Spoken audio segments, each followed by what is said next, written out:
It's never too late to start creating content. I get the question all the time. Am I late to the game for YouTube or podcasting or whatever? No, you're not. Today's guest is Kerry Grinkmeyer. He's 80 years old. 80. He has 183,000 followers on his YouTube channel. I say that all very slowly because that, to me, is insane and really, really impressive.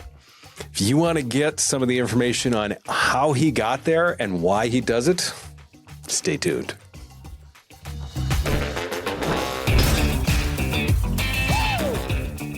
So, Kerry, thank you for coming on.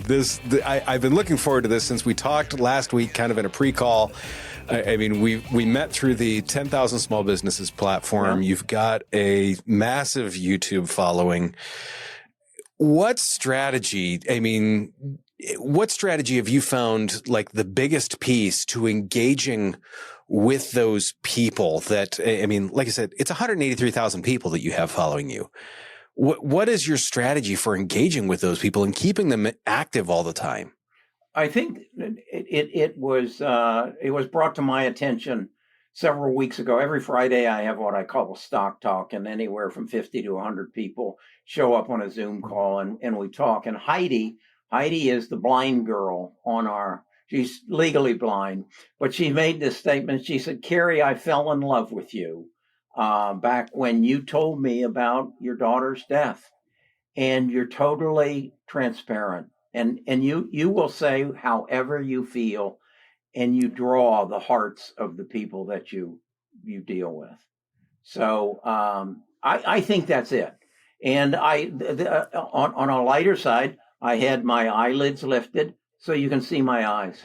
I believe you fall in love with people through their eyes.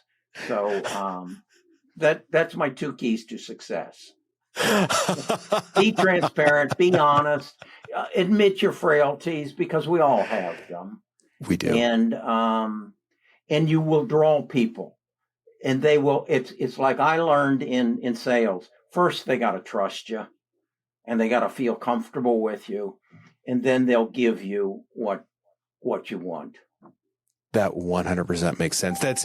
We talk a lot about that know, like, and trust with people, about how to build that up, how to make sure that you're working with that, and how video does a great job with that. Yeah. And I mean, the fact that you're obviously sitting there in your office, talking with people is really an amazing part of that. You said every Friday. A lot of people struggle with consistency, and be it their marketing efforts, be it their video efforts. How do you manage to stay motivated? And I mean, I'm not going to beat around the bush here. You're 80. There's a lot of people that are 80 that are sitting on the beach and perfectly content with that. Yeah. How do you stay motivated? I love the stock market. And I think, and I'm a competitive person.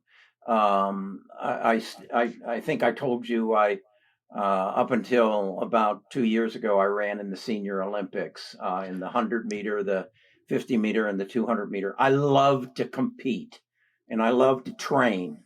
And so, in my mind, the stock market is the one place I can still very, very competitively compete because I'm a focused person. And if I want to know something in today's world, it's all available to me here on my keyboard. And so I can beat you at the stock market just by research.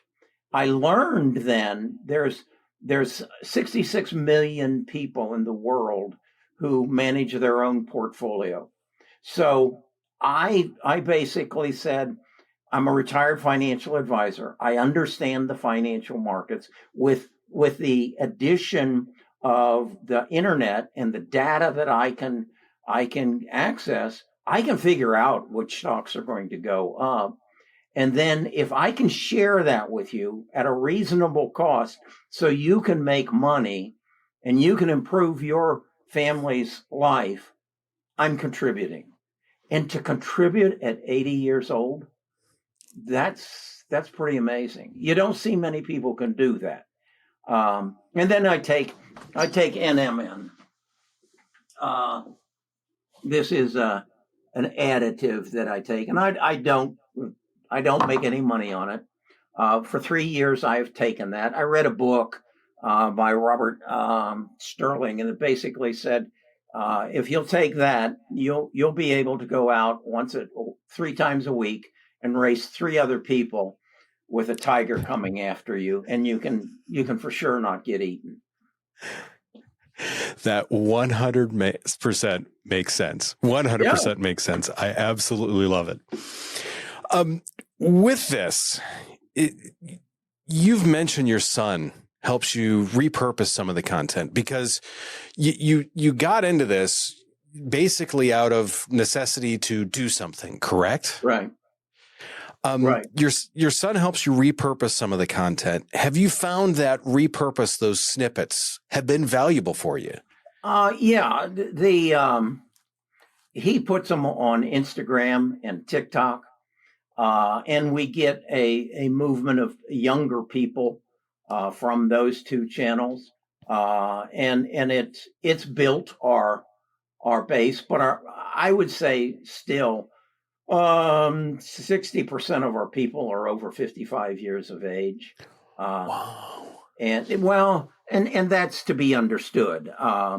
We go through a life cycle where you graduate from college, and most people, or from your last year of education, and most people struggle, and they start a family, and they have children to educate. They have a mortgage. They have a car payment. I have none of those. And as you get into your elder years, you start saving money. And so that's why, about 55, your last child graduates from college. You've got tuition money that you can allocate in other directions. You learn what a 401k and an IRA and a Roth IRA are, and you start thinking about retirement.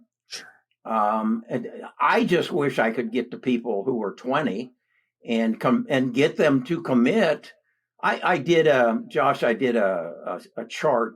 I said, what if in 2004, as the internet was taken off, I had been smart enough to invest in Google, Amazon, Apple, and Microsoft, and put $6,000 a year into a Roth IRA, and did that every year, equally distributed between the 4 of them. Today, I'd have $4.2 million That's all? tax-free money. That's all? Yeah. And it's happening again. It's happening again because AI will be bigger than the internet. I agree with that. It brings us so much more. And I think the easiest way to think about AI is it gives you access to all the knowledge in the world. What do you want to learn? Just go ask ChatGPT. Sure. And now I found one where it makes podcasts for me. It's a Google product called Notebook LM. Yep. And so I say, you want to know about GTLS, a stock? Just go gather all from the internet, the latest articles, the latest earnings report, and they'll give you a 15-minute podcast, and you'll know all you need to know about that stuff. Yep. That Notebook LM has been an amazing tool, and it's funny because people ask us about it all the time. They're like, are you threatened by it? Because it'll create podcasts for you. And I'm like, no, because it's a research tool, and it creates some engaging, interesting information, but it's not this authentic interaction, which is, it's funny because it's a great segue into my next thing here. You've got quite the camera presence. There's an enthusiasm. There's the charisma behind it. Has that always come natural to you, or have you worked on that? No, it just comes natural. I'm very expressive with my hands. I did a video this morning. I got really carried away. I started. Wait a second, I got to slow down. No, I believe in what you and I are doing is we are connecting with people. And if you've got energy, then you express it and it becomes contagious. Um, and so if I can, if I, I had to bleep some words this morning out of my video.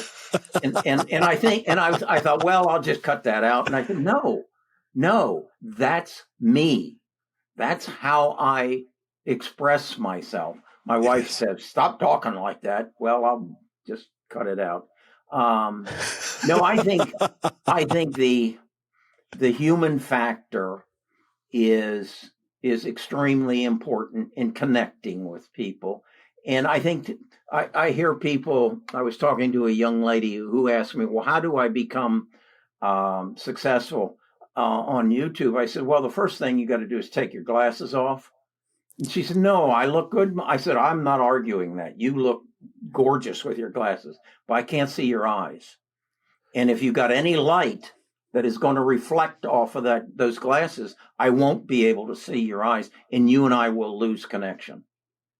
So it's just opening yourself up and allowing yourself to be vulnerable. But then also you've got to convey knowledge. That's why people come. I can remember. I think my first experience with YouTube was my wife many years ago. I was giving her Christmas presents and she says, I'm not interested in that. I don't like it. And I saw her giving everything I gave her to Goodwill. And I said, Nita, what is it you want? She said, I think I'd look awfully good in a Porsche. And so I was doing well at the time, and so I bought her a Porsche. But the headlight went out after a couple of years, and I knew what it was going to cost me to have that headlight replaced at the Porsche dealer. So I went to YouTube, and a guy taught me how to open the headlight out and to replace it. Saved me $600. But he was extremely giving. And he looked directly at me, and I said, this is something I want to be a part of. I can share my knowledge, I can share my experiences, and I can help somebody make their life better. And so that was my first introduction to it. I love that. But in retirement, it's become what Josh, you're involved with the school. And you're very active. Once you retire, your world gets very, very small. Okay.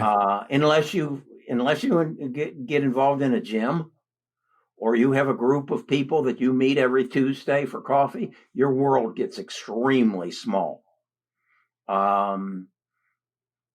And most people end up sitting on TV watching their favorite news programs and favorite TV programs, and their life comes to basically a standstill.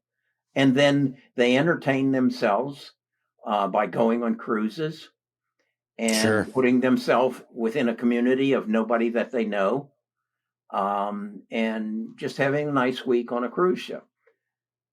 Whereas my life, I interact with people every day. I make a video. I go to the video. They make comments. Sometimes they don't make nice comments. It is the internet. That's enjoyable. That's enjoyable. But again, it's like I said to somebody the other day, you take a swing at me, I'll punch you in the nose and come back at you hard. I love that. That gives me some life, gives me some activity, gives me some interchange. Most retired people don't have that.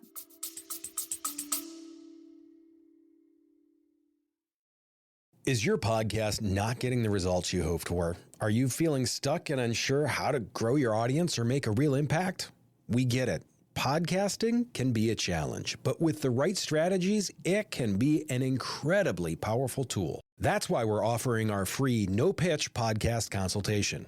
We'll spend 30 minutes with you identifying areas for improvement on anything from optimizing your audio or video quality to developing a content strategy that resonates with your customers. If you're ready to unleash your podcast's full potential, visit the link in our show notes to schedule your free consultation. Space is limited, so sign up today so we can help you create a podcast that truly shines. So a lot of the stuff you said in there is really interesting because of the retirement piece. And we see that in so many cases with men. Most men die within 2 to 3 years of retirement. That's a fact because they have once again lost their purpose in life. The thing that I want to go back to that you touched on just a couple of minutes ago, that guy that you saw on YouTube that taught you how to replace that headlight. Mm-hmm. You said he came from a very giving place. Yeah. And I find that really, really interesting because really what you're trying to do, like everything in your channel is trying to bestow knowledge and what you've found to other people. Do you feel that giving has been like one of the big keys as to why your channel's been successful? Oh, yeah, most definitely. I put out a video starting, I guess it was in November of 2019. I did it for 4 years, every day, 7 days a week. Wow. I just recently, I guess after the pandemic ended, I brought it down to 6 days a week, or 5 or 6 days a week. And now the other element I've brought in is part of actually the Goldman Sachs program. They challenged me, as you know, what is your growth opportunity? What is your opportunity to grow your business? And I came away and said, I've never paid for a subscriber. I've never paid for anybody to come to my channel and subscribe and pay me a monthly fee to have access to my portfolio. So I started a paid advertising. And on December the 1st was the first time I put any money towards paid advertising. And through the month of December, I spent $1,200 on paid advertising and brought in 220 new subscribers, paying me $19.95 a month. Wow. And now, Josh, all I got to do is throw money at it, and it will grow. It will grow. That return on investment there's a return on investment there. That's a pretty good one. Yeah, I spend, I've tracked it. I spend something around $13 to get a $240 paying customer. That's not bad. No, and he'll pay me probably for the next 5 years. Yeah, that's not a bad one. Yeah. When it comes to, I mean, you mentioned you went from 7 days, you backed down to like 5 or 6 days a week, which is still insanity. Not hard. When you do that, are there any tools that you use to help you with that? Or, I mean, how do you make sure that you've got content to come out every single day? I wake up in the morning at 6 a.m. I lay in bed for roughly an hour and think. That's interesting. All I do. And in that hour, I say to myself, if I were out there, what would I like to learn about the stock market today? What could give me some information that would make me a better investor? And where I found, again, I will lean on Goldman Sachs. I was shocked. There's 26 people in our program, and we got into that section where you start talking about the metrics and your balance sheet and your income statement. And I was shocked that I was the only one who understood a income statement. Sure. I was the only one who knew the difference between gross margins and operating margins. And I said, oh my goodness, I'll bet these people who are buying stocks don't know the difference between a gross margin and an operating margin. If they don't understand that earnings per share translates into profits. And if Sure. you aren't growing your earnings per share faster than inflation, you're going out of business. You're going out of business. It's I either mean, it's just like I said she said, I don't understand that. My wife, I said, if we're spending more money than we're bringing in, we're going out of business. Or we're going in debt, which is going out of business further out. Right. That's just kicking the can down the road. But I look at it at Ford Motor Company. Yeah. I mean, they grow their profits at 2%, while inflation was at 5%. Sure. You're going out of business, folks. It you doesn't just work. Don't realize it yet. Right. Yeah. It will catch up to you. But then there are other companies who are growing their revenues and their earnings in excess of 20% per year. Sure. So why not invest in them? Yeah. Go where the money is, and where the money's growing. Yeah, where for the sure. Money's growing. Speaking of growing, you've really built a community. Yeah. You've mentioned you've got a pretty good sized Discord group that you work in. Yeah. That community, how important has that community been for in terms of building your channel and building that just knowledge of people knowing what you do? Do you feel that like that word of mouth and the people in the community working together is what makes it so people are staying around? Yeah, there's a interaction with me through a video, but they really can't interact. Okay. Sure. Why do you go to church? Is it to interact with the priest or the pastor or the rabbi? Not really. It's to interact with the other people in the congregation. Sure. You stay after, you have coffee, you chat, you share your experiences. That's what a Discord is. That's what a Discord. This is what I did today, and this is the results. And in some cases, it's to bear your wounds, or in some case, it's to brag. It's to say, hey, this is working for me, and I want to share it with you. Because on our Discord, it's not only, if you're familiar with the Discord, for a long time, it was just typing and interacting via chat. Well, now Discord has a live function. Mm-hmm. So you can go on, and we have two different, our new number of groups. One is swing traders. These are people who are trading actively during the day or during the week. And then there are others who are like me, who are long-term investors. And so we compare. I have what I call an office in the Discord. People come, ask me questions. I show up, I answer the question, and we create a relationship. And one of the most important things happened to me. I guess it was last year. I got a phone call. I don't usually make my phone number. It's there if you really want to hunt and find it. And it was from a Mexican guy in Houston, Texas.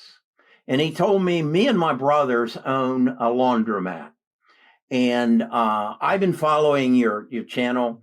And you mentioned that you have a learning disability. I said, yeah, I'm dyslexic. And he said, and you talked about how you read books. And I said, yeah, I use Audible. He says, I have two boys who have learning disabilities, and they are made fun of in school, and they're having a lot of difficulty. Tell me about what this Audible is all about. And I told him, called me back 2 months later, and he said, you've changed my boys' lives. They now read. They now interact with each other from the books that they're listening to. They now can go to school and they can participate. I mean, you just don't get that in life. No. And it's tougher to find that. I I guess I would say, I don't want to say it's tougher to find that in a daily interaction, but when you can find that from someone that's a couple of thousand miles away, Yeah. and you know that there's all sorts of people that are getting not necessarily that direct interaction, but they're getting that same education from you in between there, that's a pretty good feeling. Yeah. That's It gives you purpose. 100%. I love that. And it's funny because I see in so many cases when people are like, we're obviously focused on helping companies make marketing videos. Yeah. It's a big part of it.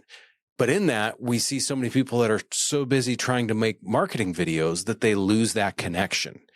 Yeah. You kind of go the other direction. You're 150% about the connection and the education, and the fact that it organically has marketed itself has really been a big bonus for you then. Yeah. It's a win-win on both sides. I love Where's that. it? Gary Vaynerchuk says, give, and then ask. You've talked about the importance of finding your passion in this. Mm-hmm. You talked about that before.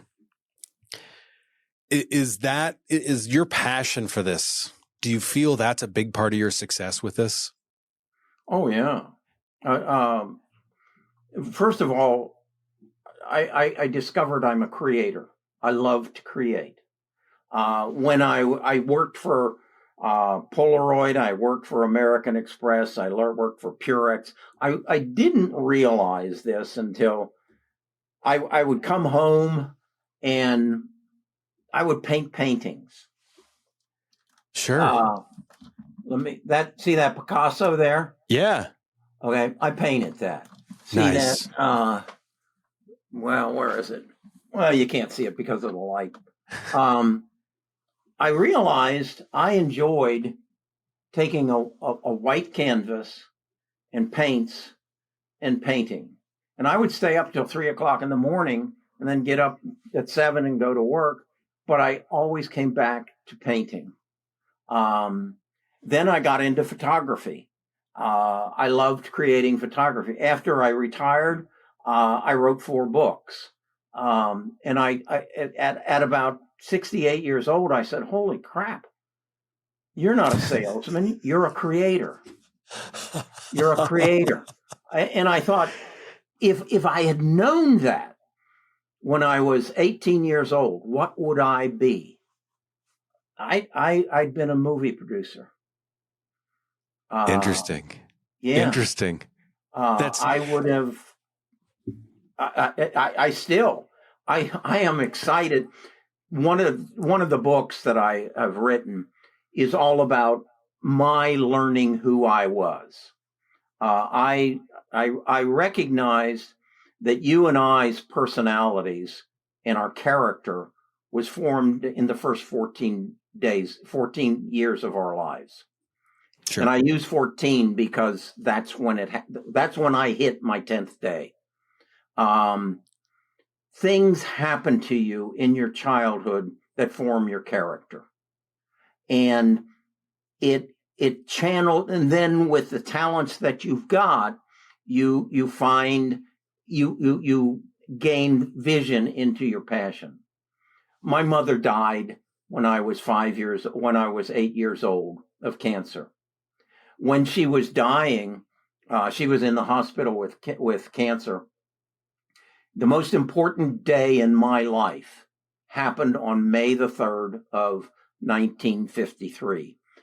We went to see my mother in the hospital, my brother and I. It was his birthday. He's 16 months older than me.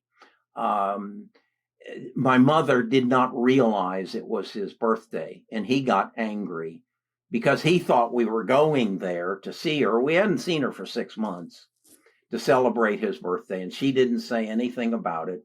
And he got angry, and he took it out like he always did on me. Slammed my head against the wall. I started crying. My dad said, "Go down to the car. You boys are disturbing your mother." My mother said, "No, leave Kerry there. I want to see him cry." I did not know what that meant until I was in my 60s. I believed my mother didn't love me. Interesting. That was the most important day in my life. I carried that with me for years. My father never talked to me about my mother's death. There are 9 other days happened in my life that formed Kerry's character. The most important thing Kerry needs is love. Sure. And he gets it through his YouTube channel. To me, it's those types of personal stories that you've shared throughout your channel too, that I believe also are a big connector. It's that authenticity that you show up with that, to me, I find absolutely amazing. You are very much, you have this unique blend of this charisma, this zest for life, and this honesty that presents to people that I absolutely love. I would call it, Josh, vulnerability. I even like that better. Yeah. It's funny you say that, because to me, that is really what allows people to connect with their audience, that vulnerability. Hey, this is actually me. This is not a curated version of me. This is actually who I am. Yeah. That is, and to me, what's interesting about that I feel like that is a big key ingredient to your community, because they know they're dealing with Kerry Grinkmeyer. They are not dealing with this curated persona that you're trying to put out there that may or may not be a little bit fake or whatever. It's you. It's raw Kerry. And that is, and it's not just Kerry. Elon Musk is the same way. Interesting. Jeff Bezos is the same way. Steve Jobs was the same way. They're very vulnerable. Sure. And they let you in if you want to come in, but they'll punch you in the nose.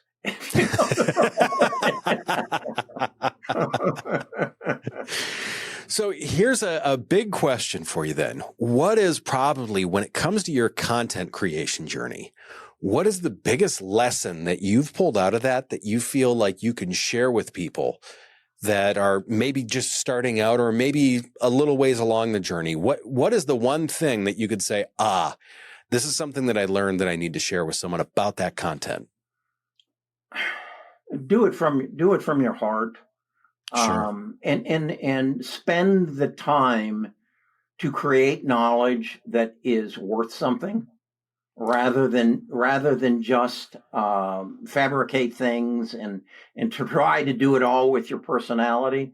But actually, I spend a lot of time researching stocks and getting into the numbers, and then I create Excel spreadsheets that I put it in a form that you can understand and you can digest, and then I make it available to you. And again, is there a profit motive here? Oh, yes, there is.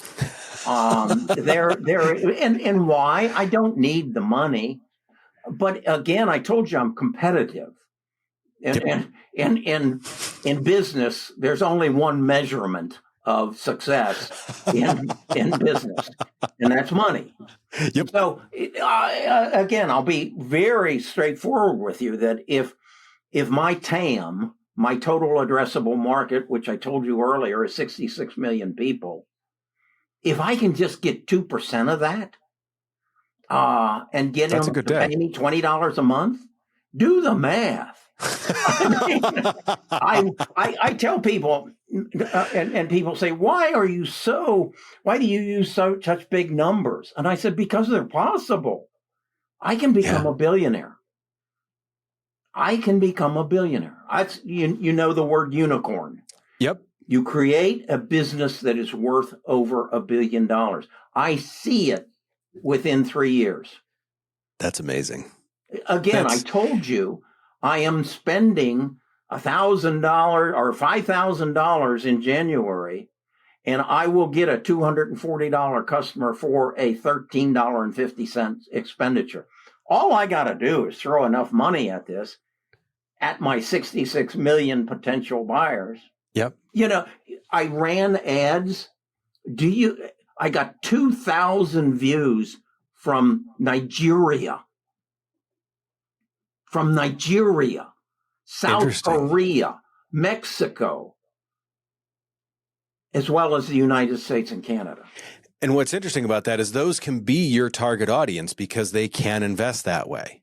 Yeah, and they have an interest. If I had told you there were 2,450 people in Nigeria who were interested in investing in the U.S. stock market, you'd say, you're crazy. No, they're there. And I can reach them. What's interesting about it is there are, what I think so many people lose sight of is, and you really speak well to this, is people are like, when they go to start a podcast or they go to start a YouTube channel, they're like, well, we teach them to niche down and to be specific, because when you do that, when you realize that there's 8 billion on the planet, if you niche into the right people, there's probably only a couple of million that are interested in what you're doing. And if it's only if there's only a couple of million people that would be interested in what I was doing, I may lose some sleep about it, but I'd probably still be okay. Yeah. And Seth Godin writes the book, and says, if you can find 1,000 people who are loyal to you, you can make a living. Oh, totally. And he uses the Grateful Dead as an example. They had one big hit, but they had a group of people that just followed them around and worshiped them. Yeah. You just need to, and again, I don't like the word niche because it tells me to think small. Sure. Just go to Google. This is what I did. I went to ChatGPT and I said, how many people are there in the United States that manage, at some level, manage their own stock portfolio? And they came back to me and said 33 million people in the United States. So I went back and I said, how many would you guess there are in the world? And their answer was, we really don't have sound information on that, but we would guess it's another 33 million. So I tell you, I have a 66 million TAM, total addressable market. So whatever go ask Chet, how many people want information on how to create a podcast? And I'll guarantee you it's going to be in the millions. Sure. Now you 100%. Say, okay, how much would they be willing to pay me $5 a month to teach them how to do that? Well, okay. So I get 1 million people paying me $5 a month. Can I work with that? Yeah. Yeah. I'd have to cut back on a few things, but we could find a way to make it work. That's Kerry. I mean, I really appreciate the conversation here today. It's interesting. You're a visionary in so many ways, and you're that word. An inspiration in so many other ways.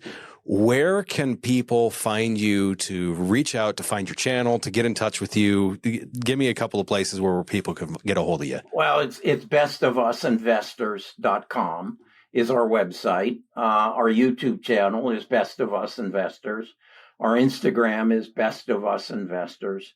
And you can Kerry Grinkmeyer, and you'll find I'm a retired financial advisor, built a large practice within the Ameriprise system, and then sold it in 2005 and traveled the world. And then my daughter died. That I need to point out that shirt. Go ahead. That's a bicycle jersey. You and I talked about this. You like bicycles.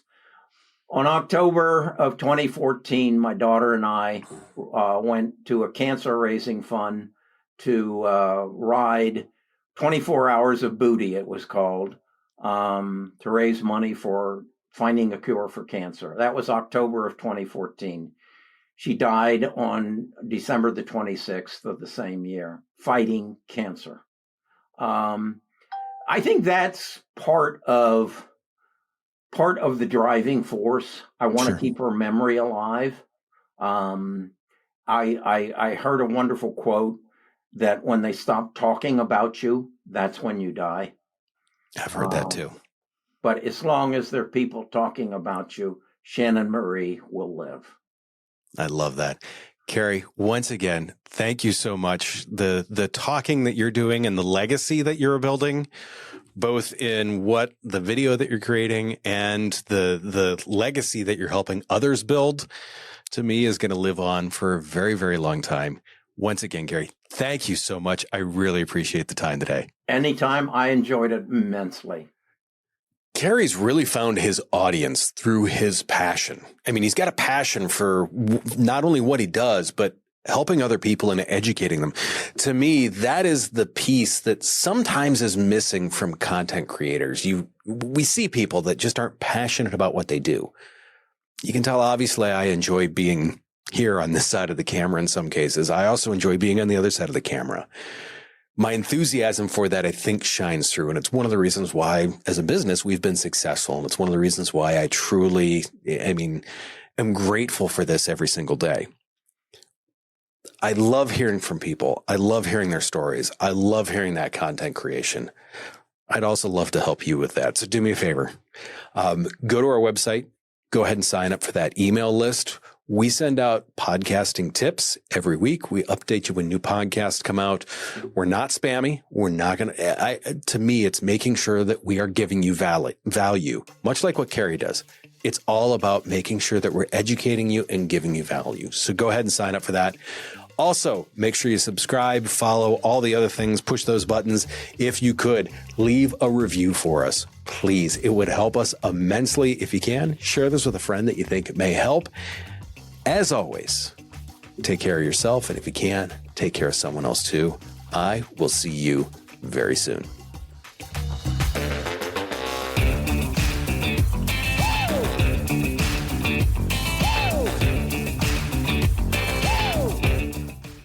Creating engaging content can feel overwhelming, but it doesn't have to be. That's why I'm excited to share our Stomping Podcasting newsletter. You'll get actionable insights and expert tips straight to your inbox. These are to help you maximize your video marketing and podcasting return on investment. Head over to the show notes and click the link to subscribe to our free newsletter. Don't miss out on this opportunity to become a video marketing and podcasting pro.